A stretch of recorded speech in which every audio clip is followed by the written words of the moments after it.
We're here with Jeff Crowe, class of 1978 at Dartmouth. Jeff is very involved in the Magnuson Center. He's a trustee at Dartmouth College. He's an active investor today. Jeff, thank you so much for joining us. We're really happy to have you on. Great, Mark. Glad to be here. Thanks so much. So this is part of Magnuson One-on-One. This is a series of interviews that we do with Dartmouth alumni, mostly, both recent and graduates, a few more years out of college. But we're really excited to be here, and we wanted to start off by asking you, Jeff, about your time at Dartmouth. What were you thinking when you were at Dartmouth as an undergrad, if you had an idea of what you wanted to do after college? Were there any people or experiences you had at the college as an undergrad that informed your career afterwards? Sure. So I'd say, let's see, it wasn't clear to me that I was headed for a career in technology or venture capital when I was at Dartmouth. I was a history major. Very, very few people were computer science majors. I took one course in computer science. It really wasn't nearly the thing back then that obviously it is today. But I was pretty convinced I wanted to go into business back then as opposed to law or medicine. And I thought I wanted to end up going to business school. And so that was all kind of part of my thinking. So I took a lot of economics classes, as well as history, as well as French classes. I did both FSP, and I also went back over as an instructor for LSA. So I spent a bunch of time overseas as part of my Dartmouth experience as well. But I was really mostly focused on business. And ended up working in the securities market in Boston for a couple of years before I ended up going to business school out here in California at Stanford. And that kind of landed me in the whole technology world. So I'd say it was mostly a focus on business when I was in my undergrad years, as distinct from a focus on technology. Great. And something that we've talked about, but as opposed to going into a field like investment banking or consulting, which is a pretty common pathway for a lot of Dartmouth students, what drove you toward business, and what made you think that right out of undergrad, this is something that you wanted to pursue? Sure. Well, when you think about business, if you're an undergrad, often at Dartmouth, you're thinking, okay, I want to go into management consulting, or I want to go into iBanking.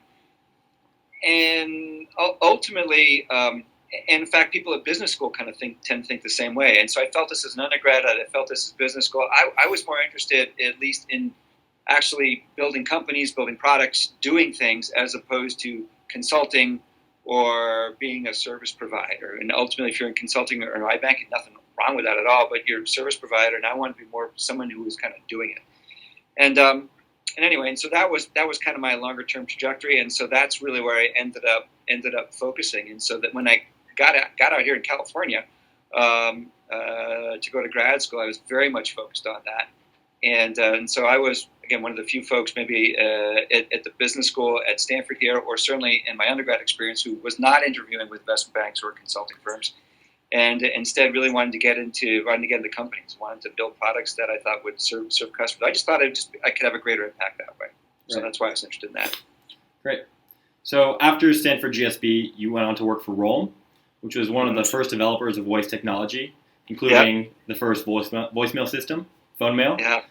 We'd love to hear a bit about how you ended up at Roll, how you made that leap, and what that experience was at one of the first companies that you worked at, and a really early innovator in what is now a really important area of technology. Yeah, sure. So because I did not have a technical background, and I knew I wanted to work for a technology company, I wanted to stay in California. I thought there was so much innovation out here, and there was so much energy. I really wanted to be part of it. I wanted to stay part of it when I get out here in California. And so, but I knew, given that I had no technical background, I was going to have to do something while I was at business school to try to learn enough about technology to be credible in an interview when I was interviewing for a job. And so the summer between my first and second year of business school, I worked actually back in the Boston area where I'd grown up. I worked at a high-flying mini-computer company. It does not exist anymore. It's called Digital Equipment Corporation back then. And I had a really cool job in helping them do some strategy analysis. And so at that point, I learned enough about technology. I learned enough about how technology companies build products, how to think about strategy, to really kind of be credible in an interview at Rome after that. Got it. So, what was it about voice technology? You went on to found Edify, which also in voice technology, and just more broadly speaking, obviously you had a thesis on the technology. You were convicted that there was an opportunity here in the market. What gave you that conviction, either from a personal standpoint or from a product or marketing standpoint, and what allowed you to be successful at Edify? Sure. Okay. So let's just start. So in Rome, I ended up being in product. And I was in the product function, and I would advise anybody interested in a career in technology, if you can end up in a product function, you're kind of at the nerve center of any company, because the product folks have to work with the engineers to figure out what products to build. They have to work with the sales and marketing folks on the go-to-market strategy for that product. So I was lucky enough to be in product at Rome. And in fact, the product was voicemail, which back then seemed pretty innovative and pretty exciting, because voicemail did not exist back then. And so we were really changing the way that people could communicate in an office environment. And so I rose up through the ranks in product and ended up in general management. This is over the course of a number of years, as we grew our division from zero up to $50 million in revenue. And so it was really like a startup experience inside a larger company. Then, after having been there for about 7 years, a group of us, in fact, 9 of us who were at Rome, all decided we wanted to start a company in a related kind of a voice and data technology space. And so we all left. We raised VC funding. Actually, our first VC was a member of the class of 1980, another Dartmouth alum, Tench Cox, who invested in us. And we raised VC money, and we started this company, Edify. Which was ultimately building kind of a self-service software product using voice and then later on internet technologies to do that. I started out, I was the CEO of the founding team. There were mostly engineers, as well as there was one guy on the marketing side who was actually from Tuck, ironically enough. He had gone to business school at Tuck. And so we were the founding team. We kind of took off from there. We had the credibility to raise the money. We had the credibility to build the product. We had the credibility to kind of found the company because of our collective experience at Rome. So at this point, I was 8 years out of Rome, and I was 12 years out of Dartmouth, and at this point, founding a company. So I thought a pretty good time in kind of early 30s to found a company. Obviously, today, lots of folks found companies when they're early 20s as opposed to early 30s, but it just I think just one data point. You can kind of start a company at any point in your career, and we did this in basically having been at Rome for 8 years. Right, and so looping back to your time at Dartmouth, this is at the time especially a really innovative product. I'm sure very engineering intensive. The team that you founded Edify with was mostly engineers.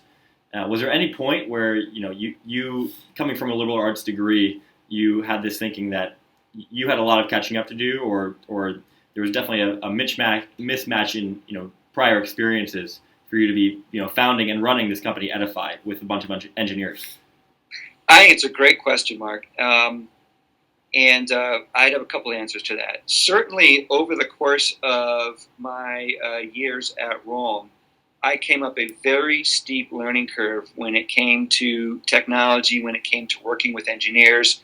You have to be if you're going to work with engineers in the product function, you have to be technical enough ultimately to have credibility with the engineers. They have to respect you and believe that you understand what customers need and what customers want. And so you have to have enough technical chops to kind of figure that out. And I had to work very, very hard because I had no technical background to do that. I will say that other things that my liberal arts kind of education gave me, just in terms of whether it was critical thinking or ability to write, ability to speak, do public speaking, to basically influence and convince people, those all ended up being as critical a skill set as the core technology understanding. And so those were really beneficial to me. They ended up, I think, enabling me to be a kind of a leader of this team that ended up starting Edify and being a CEO there. And I attribute a lot of that to my Dartmouth experience. I think Dartmouth kind of naturally wires people, actually attracts people, and then helps to develop people to become leaders. That was certainly true, I think, of ultimately of what I learned out of Dartmouth, and that was one of the key things that enabled me, I think, to end up being a CEO of a technology company, even if I didn't have a technology background. Right. Yeah. So after your time with Edify, we understand that it was sold in 1999, and then from there, what led to you eventually becoming, I guess, on the other side of the deal table as an investor, investing in sort of these startup companies that you were once part of? Well, I had a great run. We had a great run at Edify. We had the company for 9 years. I was CEO for 9 years. We were private for 6 years. We went IPO after 6 years, and then I was CEO of the company for 3 years as a public company after that. We sold it in 1999, which was kind of the peak of the technology market back then. So it was a very fortuitous time to sell the company. At the point in time we sold, I had a lot of folks who had said, "Hey, Jeff, why don't you start another company or run another company?" Investors were saying that. Employees were saying that. But all along the way, I had thought about venture capital. And I thought a lot about it. Well, I had done investments before I went to business school, so I always liked investing. And out here in the Valley, there's obvious attractions to venture capital, and that you get to meet some of the best and brightest people all day long when you're thinking about different investment opportunities. And so that always had a lot of attraction for me. So I thought about it coming out of the business school, but I really wanted to go see if I could be part of a company and build product. Then, when I was starting Edify, co-founding it, again, I thought about joining a venture capital firm, and I got a little bit further in my thinking that time around. But again, I said, you know what, I've got to see if I can do this myself. I got to see if I can be an entrepreneur myself first.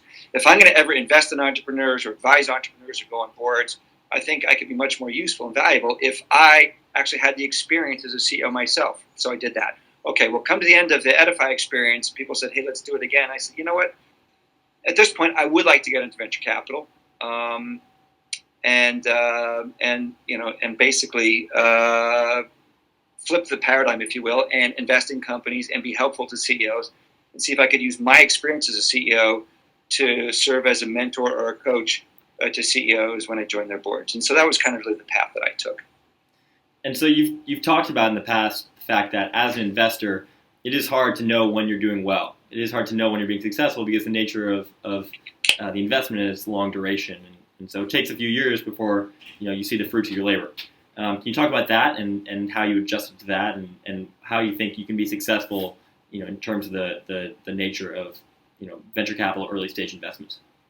So being a venture capitalist is a very, very different experience from being a CEO. And some of the differences are very obvious, some of them very subtle. The obvious difference is you're not the CEO anymore when you're a venture capitalist. You're on the board, perhaps, but you're not making the operating calls day in and day out. You're not the one managing the employees. You're not the one who's selling the customers. You're not making the critical product decisions. You're not raising the funding. You're not doing any of that. And so when you're the investor, you're trying to help where the CEO might need some help in some of those areas, but you're not doing those things yourself. At the same time, even though you're one step removed, you've got multiple portfolio companies, so you're helping multiple companies and multiple CEOs at the same time. But that said, when you're the CEO or you're the entrepreneur, you're getting feedback every single day about how you're doing. Employees are happy, they're not happy. Customers are buying, they're not buying. Investors are investing, they're not investing. You're getting very, very rapid feedback all the time. When you're investing in a company, you're not getting that rapid feedback. And in fact, you make an investment, you might not know for 5 years, 7 years, 10 years, whether that investment is going to turn out to be successful or not. If it fails, it might fail relatively quickly, but if it succeeds, it invariably is going to take quite a long time to succeed. So I can remember when I was 5 years into being a venture capitalist, I did not have any exits yet. I had no positive exits. I had lost money in a couple deals. I had a couple companies looking good, but no exits yet. And so I can remember telling my wife I said, "Wow, I've been here doing this for 5 years, and I really have no idea if I'm any good at this or not." And you think about that, and you say, "Wow, 5 years into a startup, you know if you're successful or not. I mean, you think about that. 5 years, that's your Dartmouth career plus a year, right? I mean, you know how you did it. Dartmouth, almost anything you do in life, you know how you're doing after 5 years. You better know how you're doing after 5 years. In venture capital, it's not nearly the same, right? You don't know, and so sometimes you don't know until 7 years out or 10 years out if you really end up being success. If you're really good at being a venture capitalist, and so it's a much different feedback loop than being an entrepreneur. 5 years into Edify, we were picking investment bankers to take us public. 5 years into being a venture capitalist, really didn't have yet any concrete evidence of how my career as a VC was going to turn out.